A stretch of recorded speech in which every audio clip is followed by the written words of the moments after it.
It is very discouraging that you were laid off from Target, but with a little bit of planning, you can understand, should you fully retire or do you need to go back to work? That's what we want to be talking about today. Some of the elements to your plan, how you should be planning, and the things you need to be considering as part of your layoff. Diving into the details, the first thing you need to be considering is the nature of your layoff. Are you eligible for unemployment benefits or not?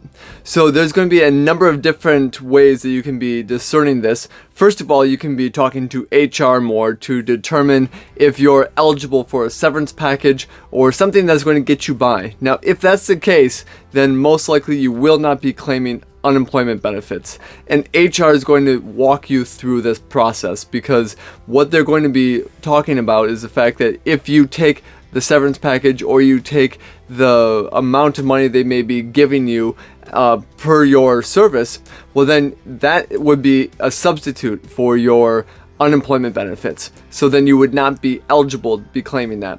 So that's the first thing to understand. And if you are eligible for claiming unemployment, do so as quickly as possible, because we want to get this income started for you so that it's something that can be bridging a gap between where you're at today and maybe either potentially going back to work or figuring out if you want to retire.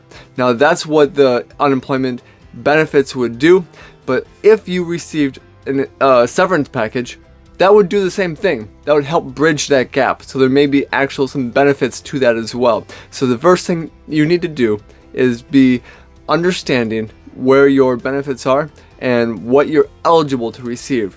And if you have unemployment coming to you, make sure you start that process as soon as you can. Now, once we have that structured and set up, now is the time to just take a look at where all of your assets are. So do you have money to set aside in a 401k and retirement plans? Or do you have emergency money set aside in your savings accounts, your checking accounts, and maybe some money market accounts? You see, knowing where your money is actually going to be vitally important, and how you're going to be able to claim money in this time of need. So if you do have bank accounts and emergency money set aside, that may actually be a good thing to use some of that right away. But on the flip side, maybe you actually have some stocks that you were actually looking to sell off. Maybe you have some low capital gains that you can sell off immediately, and this may be a great time to do it. See, all of that will come back down to how we can get through the next number of months while you're putting together the plans in place for what is next. And what that's going to do then is say, again, how can you just get by in this period of time, allowing yourself the opportunity not only to grieve the loss of the job, but also to set yourself up correctly for what you want to do in the future, and not have to be subject to going on the whim and starting to take money from all the different accounts without a plan. So taking inventory of where you're at is going to be very helpful as well, and knowing where the cash is and knowing where to take the money from right now. So whether it's just some stocks and bonds that have very low capital gains, or whether it's even the cash that you have set aside in savings accounts, money market accounts, things like that, those would be very helpful right now. Next on the list would be to take an inventory of where your assets are. And what I mean by this is, if you're going to need to be pulling some money out of your accounts in order to just get by for the next few months until you have a plan in place, well, we need to know where those monies are. So is it just in your 401k, your retirement plans? Or do you have some emergency money set aside in your checking account, your savings account, maybe money market accounts that you have? Do you also have some stocks and bonds that may have some very low capital gains associated with them? Those are different aspects to be considering right now. And what you would like to do in this situation is just get by. So if we take a little bit out of the emergency savings, maybe take a little bit out of the stocks and bonds that have very low capital gains, so there's not really a taxation to it, what that's going to allow you to do then is put the plan in place as to where money is going to be coming from, not only today and tomorrow, but even if you decide to fully retire. Hey, this is Nathan Krampe, and I create these videos because you are likely very ambitious when it comes to your overall wealth plan. Now, I'm very sad to hear about your layoff, and with that, I know that that's going to potentially change your retirement. So when we talk about your probability of success, there's a lot of different ways that we can be looking at how to increase that, how to work with your wealth correctly, and that's what this channel is about. Do me a favor, like this video and subscribe to this channel so that you can be kept up to date on new information that's coming out on how you can best prepare for retirement. Well then, speaking of a plan, now is the time to review your overall wealth plan, because right now you can really start to look at should you retire or not, and it really comes back down to the numbers. So while we have been claiming unemployment, or while we have the severance package, you have a little bit of income coming in that gives you some breathing room.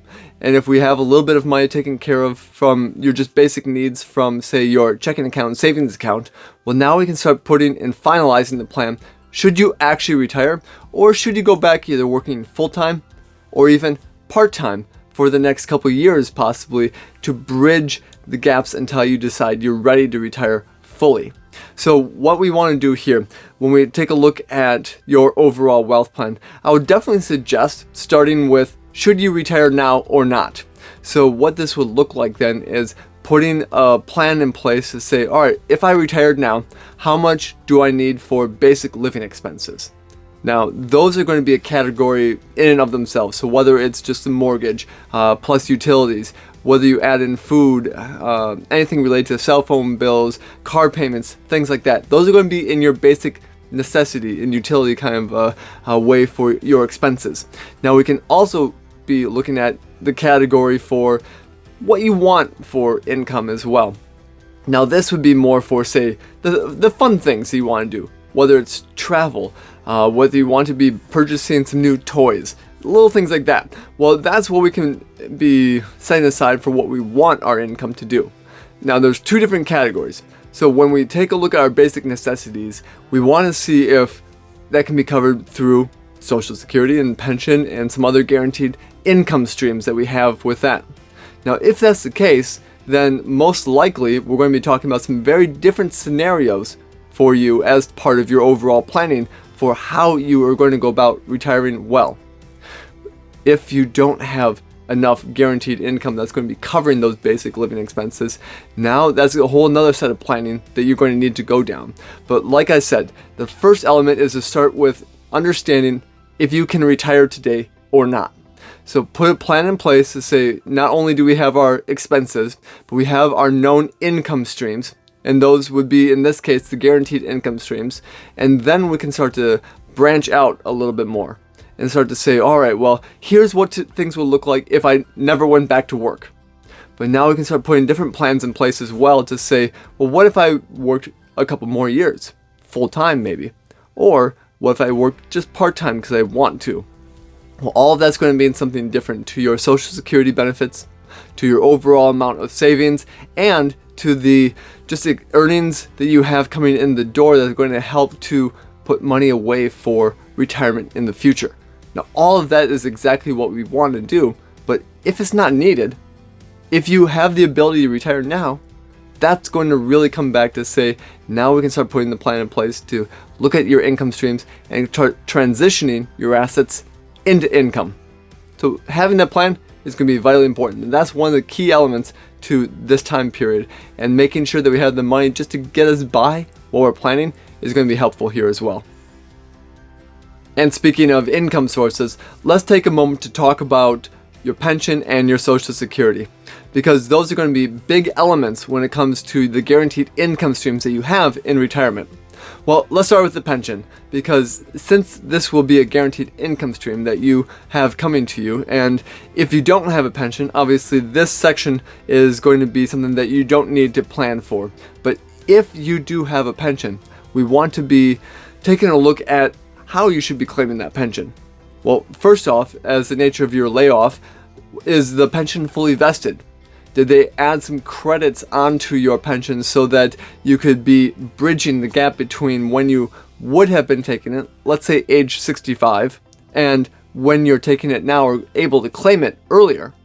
So that's something to understand. If they gave you an extra little kicker onto your pension and increase that amount to show you what it would be like at age 65, but able to take it earlier, that may be very helpful to start claiming now. Well, the other elements to note then is your spouse. Does your spouse need to have some of this income as well? And what I mean by this is, if something happened to you, is this income going to need to help protect your spouse and his or her income as well?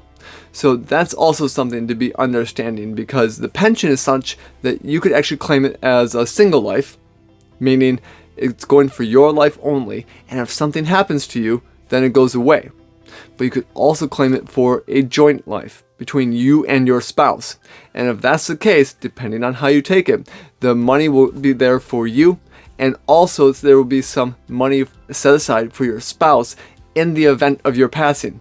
Now, this will be guaranteed depending on how you take it. You do have what's called period certains, which go for a period of time, or you have a lifetime benefit as well. But this all comes back down to the planning, because we don't want to have your spouse being in the dark if something ever happened to you just because we took a single life pension. So I definitely say look into the pension and really take stock of not only should it be for your life, but should you have it for your spouse's life, and did you get an extra benefit as part of your overall layoff?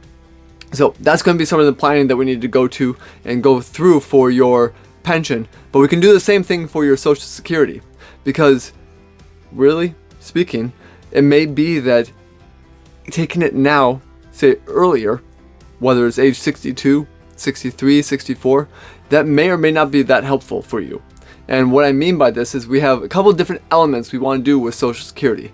We want to maximize how much you're receiving in benefits, but we also want to minimize how much you're taking and claiming from your overall wealth plan and all of the assets that you have accumulated through the years. Well, that comes back down to health history, your medical records, your longevity, let's say in the family, your spouse as well, their age. Do you have minor children in the house? All of that's going to be taken into account here. And again, we want to know where your break-even points are, because if your break-even point, and I'm just throwing out a number here, if your break-even point is age 75, what that means is before age 75, it would actually be better for you to have claimed your benefits earlier. So let's say at age 62, because then what we'll do is it'll give you more benefits up until the age 75. Now, if you pass away before that, then you have claimed more in benefits from Social Security than if you had waited. However, let's say, again, using that 75 as our number, if you made it past your 75th birthday, then it would be such that waiting to claim your benefits, let's say to your full retirement age, or even up to age 70, would have actually been better off, because you will claim more in benefits every day past your 75th birthday than if you had claimed them earlier. So that is really something to know. And this can mean hundreds of thousands of dollars of difference between you and your spouse over your retirement period. So this is not something to take lightly. I would definitely say do the work here. So as part of your overall planning, do the work to understand when you should be taking your Social Security. Should you claim early, or should you postpone it and claim later? Now that's all going to come back down to, again, how your retirement is going to look. So this is all something that you're going to need to be doing most likely in the first couple months of your layoff. So just understand that. And if you need help, obviously we will be here for you to provide some assistance with some of the Social Security calculations for you and the pension and some of the other aspects. So give us an email, info@lionswealth.com, and we'd be very happy to run the calculations for you without any charge. Alright, now that you have your plan in place and really the understanding if you should retire or not, now we can start looking at the other elements too. So we've already talked about the pension and Social Security.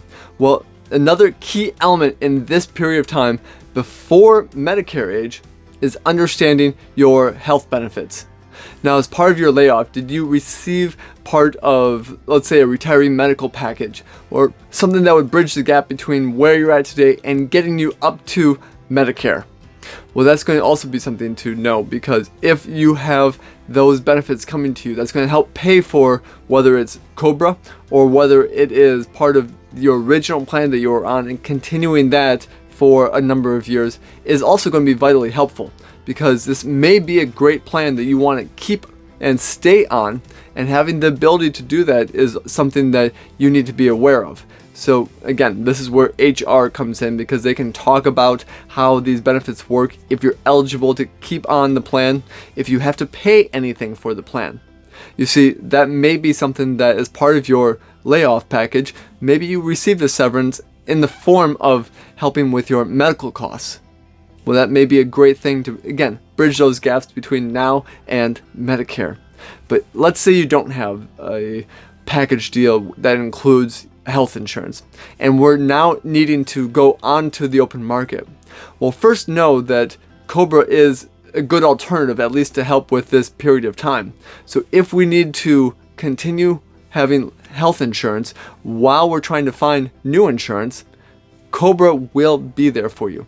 Now, this is again something that you need to sign up for right away, because what this is going to do is provide from the day that you were laid off up to, well, today, and for the next 18 months.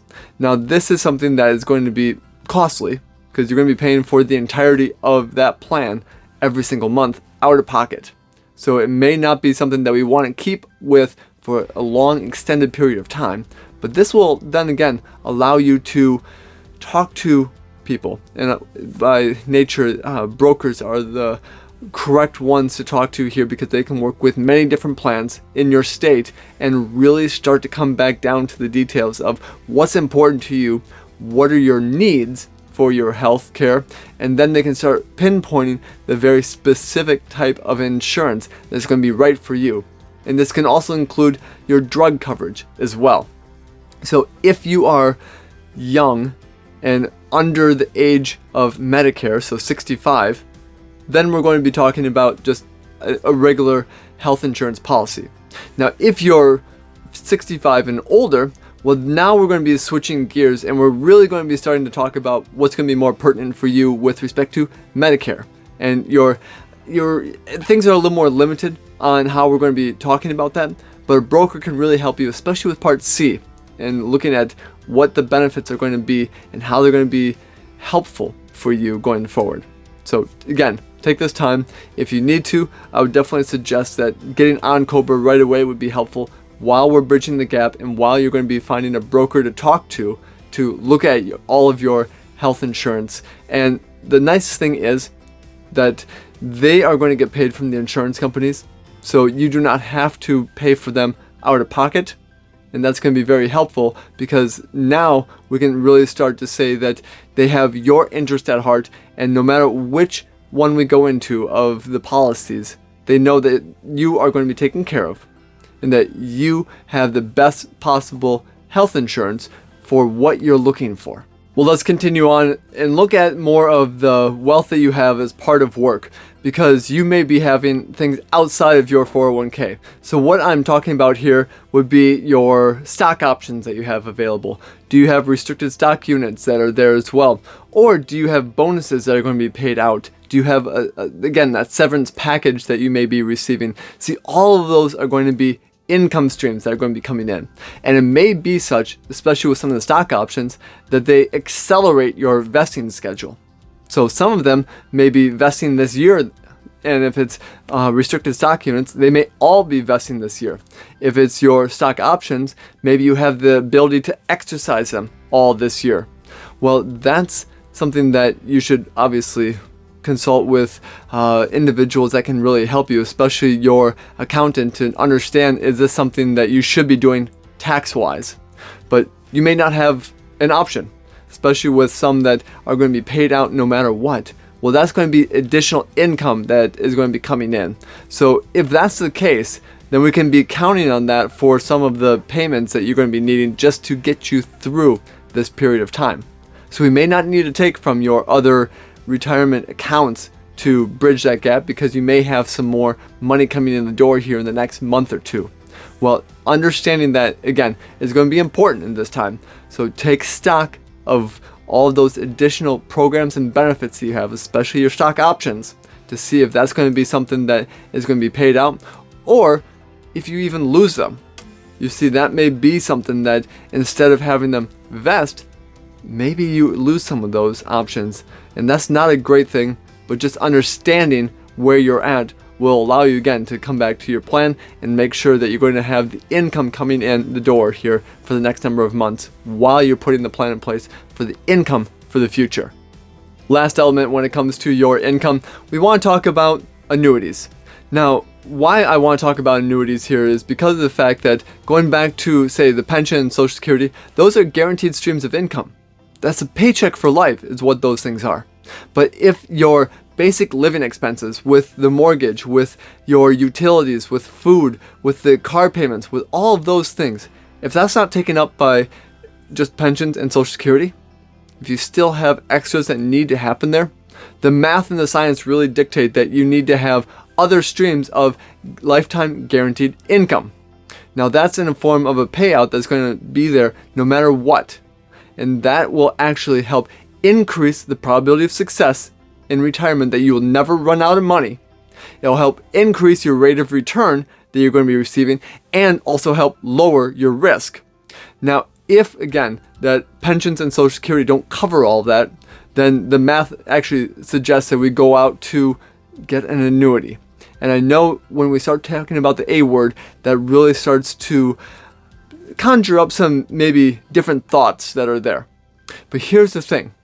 Not all annuities are created equal. There are going to be some very good ones to go through here, and maybe ones that are going to be vitally important for you.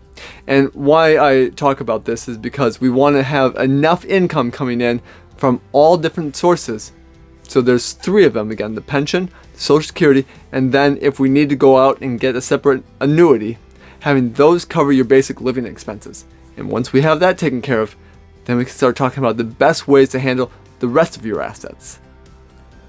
And speaking about the other elements of your wealth, this is where we can actually be putting aside the money for growth for the future, but also having the ability to use a little bit of that today. So this is where stocks come in. This is where bonds come in. This is where the mutual funds and the managed money and real estate and all the different areas that you're used to for diversification. So again, once we have all of those guaranteed lifetime incomes taken care of for the expenses that you have, now we can be looking at how to grow the money, how to keep up with inflation with it, how to have the best return with the least amount of risk. Well, that's definitely something that you should be looking at many different areas. Now, first thing you can do is know that you can keep it as part of your 401k at your old company. Well, maybe that's going to be vitally important to you, and maybe that's going to be vitally helpful for you. You see, a lot of times they have low fees attached to them. They have some great investment ideas for you to be invested into, and that may be very helpful. Now, with that, we also want to be understanding that there's ways you can take money out of these accounts that you may not be able to as part of your IRA account. So just know where you want to be holding the money as well, and what your needs and uses for it are. Now, if it comes back down to just the investment side of things, there may be other and better ways to be invested than just your 401k. And again, this comes back down to what is in the investments in your 401k and how helpful they're going to be for the future. Now, if you need other elements, so whether we need to add in some real estate that's not part of your 401k, whether we need to add in some ways to have some income coming in the door that may not be part of a mutual fund. Well, those are some things that we can start saying, well, maybe we need to be transferring the account to an IRA account. This is something that you manage. This is something that we can be going into many different elements of investments. And if we do this correctly, you may actually come out better and ahead. But it really comes back down to knowing and understanding, should you keep it as part of your 401k, because there may be some really good ways that we have low fees and the ability to withdraw money out of there in a way that you may not be able to as part of the IRA account. So those are all elements to consider at this point in time as well. And again, it comes back down to the planning. So what we talked about earlier, if you have a little bit of money from the emergency funds that are going to help get you by in this period of time, that allows you and affords you the opportunities to spend a little more time to working on, should you keep it as part of your 401k, or should you be working to transition it to another account. Well, ultimately, your success of your retirement is going to come back down to the planning that you do today. And what I always talk about here is how can we have the highest probability of success today? And if we look at the future in the different scenario planning that we can be doing, what's the best way then for you to have the highest probability of success today? But are there ways that we can start increasing your probability of success? You see, the higher the probability of success, the more likely you are that no matter what, you're going to have the money set aside for today, tomorrow, and in the future, and possibly even leaving a legacy. Now again, this is a probability, so there always are things that are going to happen, whether we go through a very horrific next number of years, the first years of your retirement, well, things are going to look a lot different than if we have great growth that's happening with your accounts in those first number of years. That's called the sequence of return risk. But there's going to be other elements of the risk that we need to take off the table, and namely longevity. So how we plan for longevity in this period of time is going to come back down to your probability of success. But what we can look at here is different scenarios that we can be taking a look at, and again, understanding of where you're at today and where you want to go in the future. And then we help to bridge those gaps with what I call advanced planning. Now this takes into account wealth enhancement. So how do we grow the money and have tax mitigation a part of it here? So how can we keep taxes as low as possible? We go through again wealth transfer. So making sure your money's going to the intended people at the intended time with the least amount of tax impact. Then we go down to charitable giving. Well, that's going to be making sure that if it's important to you, that we have money set aside for charity. And then the last element is wealth protection, making sure your money's not unjustly taken. Well, if we wrap all of those together into some of the advanced planning, we have the income streams, we have the probability of success that your money is going to be there for you when you need it to be, and we have the advanced planning to say that those other elements are taken care of as part of your gaps that we're starting to close. That ultimately is going to show how well of a retirement you can have and how likely it is that you're going to be able to leave a legacy. Now, with that, I've said it before, but as you would like help with this, click the link below because I would be more than willing to meet with you, talk through this, whether it's virtually as part of a Zoom meeting or whether it's a one-on-one in-person meeting. We can talk through, put together that probability of success, and really work through, should you stay retired or should you be looking for another maybe even 1 to 2 years worth of work during this period of time.